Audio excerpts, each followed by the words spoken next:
Hello, my name is Ravi Vij. I'm from My Cancer Haven, and today in Conversations with Cancer Experts series, we're going to be talking with Dr. Adam Kittai, established CLL researcher and thought leader at the Icahn School of Medicine at Mount Sinai, New York. Welcome, Adam. Thanks for having me, Ravi.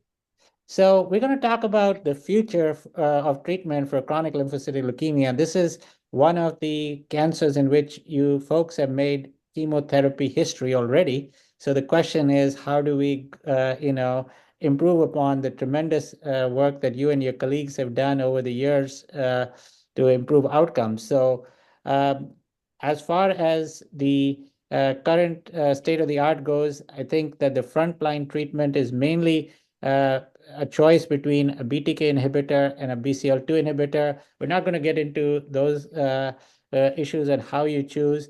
What we're going to talk about is where could this lead to in the future. So I think one of the things that is being increasingly looked upon in several trials, some of which we'll talk about, is combination therapy with BTK inhibitor and BCL2 inhibitors.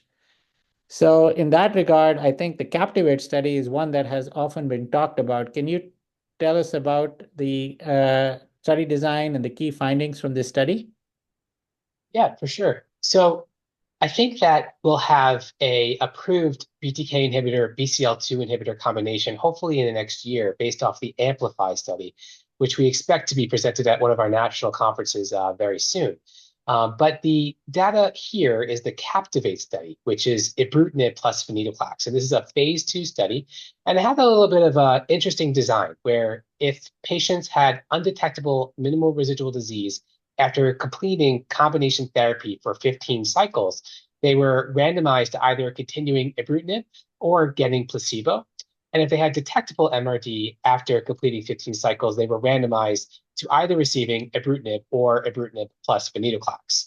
And so I think what we're going to show today is the results of the undetectable MRD arm in those patients who were randomized to placebo.